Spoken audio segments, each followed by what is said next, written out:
At Count Vitskaya's mansion, Vlad met the Count in a room filled with the smell of costly herbs and heavy silence. The Count said Vlad had done good work and handled a hard problem. He added that the duel had not been easy and complained that they never found the unknown knight's body. Vlad said nothing. His mind went back to that fight. He still remembered the freezing air and the blade pressed to his throat. The unknown knight had overpowered him and asked why he was using imperial swordsmanship. Vlad had been shocked. To him, a sword was only for survival, not a symbol of any empire. Seeing Vlad's confusion, the knight said, "It seems you've never heard of it." He then asked whether anyone had ever told him what style he used. At that moment the Vitskaya knights began waking up, groaning around them. The unknown knight lowered his sword and said they would need a long talk. As he slipped into the shadows, he told Vlad to meet him in Tonabo, and said Vlad had to choose between honor and life. Back in the present, the rich room felt suffocating. Vlad said he had just been lucky. The Count laughed weakly and agreed that luck played a part. He said Vlad had no idea how much trouble that man had caused. Vlad stayed quiet, then said the unknown knight was extremely skilled. Even with the Count's knight beside him, they had no chance. The Count froze with his teacup halfway to his lips. Vlad realized the truth and stared straight at him. That was why the Count had not sent a knight captain.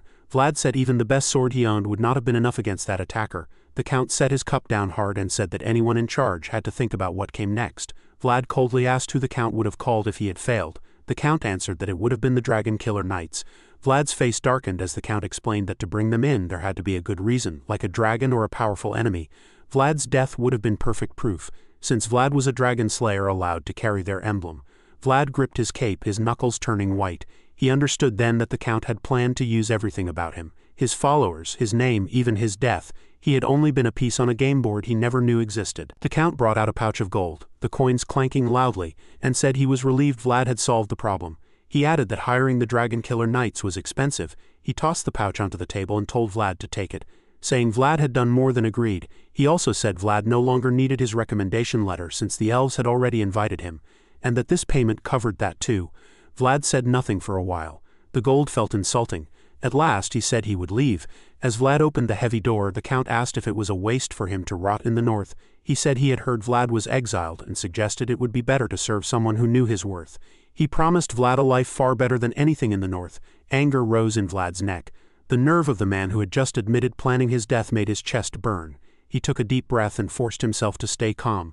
He thanked the Count for the offer and said with a sharp smile that he wanted a lord he could trust. The Count sipped his tea and said it was a pity. Vlad replied that he felt they would meet again someday. The Count looked up and saw the cold fury in Vlad's eyes. A frightening pressure filled the room. Without realizing it, the Count dropped his teacup. It shattered on the floor into countless white pieces. The Count was terrified under Vlad's cold stare. A raw fear gripped his heart. The room went completely quiet, broken only by the Count's rough breathing. Then Vlad turned away and left, his steps echoing down the hall. He thought they would meet again someday, because he still needed to collect a fair price from the Count for deceiving both him and the north. That afternoon the sun hung low and orange over the city. Vlad walked through the slums where the smell of rot and poverty sharply contrasted with the Count's refined manners. He moved through narrow paths between sagging buildings, stepping around filth. After a while he felt the presence of the unknown knight, a familiar ripple in the air. Vlad told him no one had followed him. The knight stepped out from an alley, his shape blending into the grime. He asked whether the man was a knight from Vitskaya County, then said that if he had been one of theirs he would not have chosen honor. He asked if they should finally talk properly. They sat together in an empty alley, the ground hard and cold. Vlad remarked that it was not bad. The knight asked how Vlad had found a place like this. Vlad replied that back alleys were always the same. The knight studied Vlad with sharp eyes and thought he was strange. Vlad carried the dignity of noble blood in his posture, yet he fit into the slums naturally, moving like someone born to the shadows. The knight then asked why Vlad was not asking. Vlad was surprised and asked what he meant. The knight clarified that he meant his name. Vlad replied calmly that retired knights did not give their names easily. This startled the knight, who tilted his head and asked how Vlad knew he was retired. Vlad said the knight looked exactly like someone he knew. His skill, his relaxed manner, and even his gaze all matched a man who had left service but kept his edge. The knight said Vlad was half right. He explained that only those who had fallen to the very bottom became like that. Vlad answered that on the lowest road, the honor one was meant to pick up was not theft. The knight's expression changed, and a trace of old pain crossed his face. He said there was still something he had not finished and admitted that retirement had come much earlier than he had expected. Vlad stayed silent, noticing the knight's nostalgia. The knight then said Vlad owed him his life. Vlad agreed. The knight replied that meant he could now collect a fair price. Vlad hesitated but admitted it was true. The knight said he had many questions and many things to do and that Vlad would need to help him for a while. Vlad asked to at least hear what it was about first. The knight took out some tea leaves and asked if Vlad knew what they were. Vlad said they were elf tea leaves. The knight corrected him, saying it was not tea but a drug. Vlad was shocked. The knight explained it was called Absalon, which in the Empire's language meant elf tea. Its scent was fresh like a forest and its taste was sharp enough to clear the eyes. Word spread quickly among nobles in the central region. But recently, suicides among young nobles had risen sharply. By the time the cause was discovered, it was already too late. Vlad asked if elf tea caused hallucinations. The knight said no. If it had obvious side effects from the start, people would have noticed long ago. He explained that it created strong dependence, gave an unnaturally powerful awakening effect, and then caused crushing depression that could drive people to hurt themselves. He added that young people were already depressed these days. As the Empire loosened, it pushed its future onto the battlefield. The old held all the glorious positions, leaving no chances for the young. It was an age where everyone felt hopeless, so no one noticed, and many were already addicted to Absalon. Vlad asked whether the Empire should now ban it by law since they knew the cause. The unknown knight told Vlad that young, innocent boys like him could not see the truth. He said a dark network ran deep through the world, wide and tangled. Absalon's influence had taken root across the Empire so deeply that a few deaths would not stop it. Absalon made money, and money became power. Old rulers were growing rich from the deaths of the young. With anger in his voice, he said that one person's suffering was another person's joy, and he planned to end that. Vlad looked toward the distant slum where smoke rose from cooking fires and agreed. He noted that the slum was new. The unknown knight explained that Tanabo would only grow richer over time, and the county of Vitskaya was becoming the new power in the central region. But the people gained nothing from this. More and more were being pushed to the edge of the city and gathered there to work for Absalon. Hearing this, Vlad understood why the knight had been raiding. The more tea he stole, the more lives he saved. Vlad thought it was noble, just like the world he once saw. Feeling nostalgic, he decided he should do the same. At the inn where Vlad was staying, he counted the gold Count Vitskaya had given him. There were 20 coins. He quietly thought it was a strange price for a life. He decided to record the rest as debt. Holding 3 coins, Vlad told Goth it was his pay. Goth grew excited, his eyes shining. Vlad gave him more coins and said they were for security, for the inn and for the old man next door as well. Goth asked why they were paying for him and whether they were traveling together. Vlad said it would be for a while. Goth then asked if the old man had a horse. Vlad stayed silent for a moment. Then unwillingly, he gave Goth 3 more coins to buy a decent horse and told him it did not need to be fancy, just not broken. Vlad looked disappointed as he saw his pouch was empty. He wondered if the lowest-ranked people were always poor, and remembered hearing that Lord Lamond once wandered with no money at all. Vlad put on his cape and told Goth he was going to see Stefan. Goth said he had already paid the rest when he returned and asked why. Vlad explained that Stefan had likely angered Count Vitskaya because of him, so they should repay that favor. Also, no one had run away during the mission, which was rare for mercenaries, so it was worth keeping the connection. Goth agreed. As Vlad left, he told Goth they would depart as soon as he returned.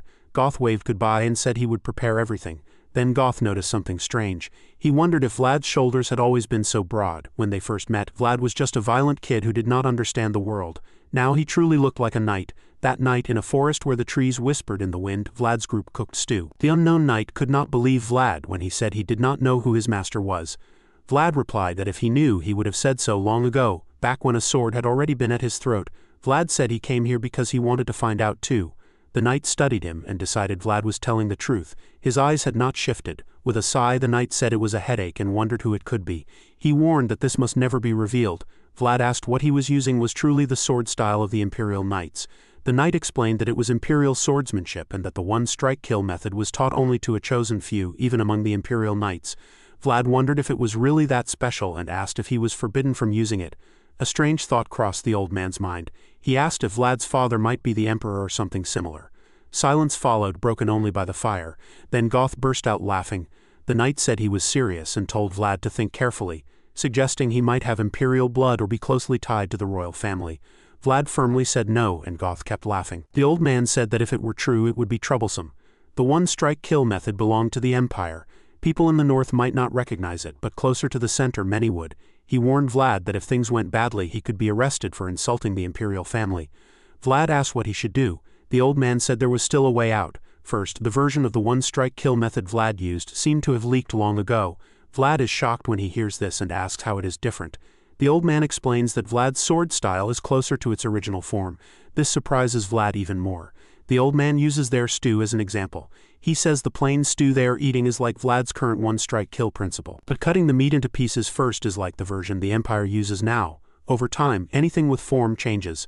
It has been 300 years since the Empire was founded, so imperial swordsmanship has changed again and again. The old man says it has become tastier too. He explains that the one-strike-kill principle comes from surprise, and surprise does not come from strict rules but from ideas people cannot easily understand. He tells Vlad to add his own ingredients to his swordsmanship, ideas so strange that even imperial warriors would be confused by them. These words hit Vlad deeply. He finally understands what the voice meant. Now it is time to walk his own path. Only he can complete his own world. The old man gently hands him a bowl of stew and says that even if someone grows from the same roots, they still must make their own flower bloom. That is what the one-strike-kill principle truly seeks. The scene moves to Ashrina, the elven forest where the air feels ancient and pure. At the center stands a huge world tree, its leaves shining like emeralds. Varatus climbs its stairs, his heart steady. At the door, he orders the guards to open it. They obey, and the heavy wood slides open. When Varatus enters, he is stunned. In the center of the room, the priestess is in the middle of a revelation, her body bent as she channels something immense. The Grand Elder of the Elves stands nearby, calm and solid like an old mountain. Varatus asks if this is a revelation. The elder confirms it and says it has been a long time since they last received one. The priestess is clearly suffering, breathing in short gasps. Varatus asks if this is really safe. The elder replies that revelations always carry a burden, and this is her first one since becoming a priestess. Suddenly, the priestess begins to glow with bright golden light. All the elves are shocked. In a strange voice she says that a dragon is coming. As if feeling the dragon's gaze, she screams in pain, her cry echoing through the world tree. Through the priestess a voice asks what they should do. She says she saw a dragon. The otherworldly voice tells her to show it, but she refuses, frightened, saying the dragon is watching. Seeing her state, Varatus tries to stop the revelation, but the Grand Elder tells him not to interfere. He believes she is still young and inexperienced, so he decides to offer his own world. He opens his inner world, a vast mental space that shields the priestess. Then the Grand Elder connects to the revelation and asks what should be shown. The otherworldly voice answers, "Show the sword." As the light grows so bright it blinds everyone, the Grand Elder sees a single light in the darkness, a sword glowing like starlight, standing alone as a beacon in the void.